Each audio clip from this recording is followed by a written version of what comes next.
วันนี้เราจะมาสุ่มสกินปืน LRD 5 วัน7 วันไปแล้วไม่โคตรนานเลย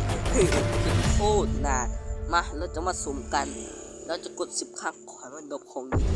มากดกันจะมีอะไรมาดูขอให้เป็นของดีอย่าเป็นเหมือนกับครั้งก่อนเป็นของโคตรเกลือโอ้โหม่วงทำไมมันออกมาเลือดออกมาโอ้ในสุดก็ไม่ได้แย่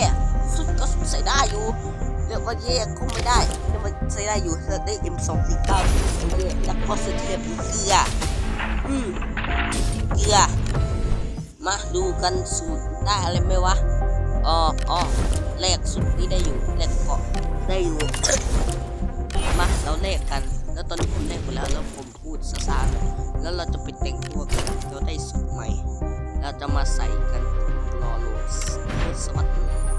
ได้แล้วมากันเปลี่ยนลองใส่สุดใหม่ประมาณนี้ใส่สุดกางเกงเป็นกางเกงสีสันสีแหละรองเท้าสีสันสีใช้ได้ไม่ได้แย่มาพอจบคลิปเพียงเท่านี้กันคลิปนี้เพียงเท่านี้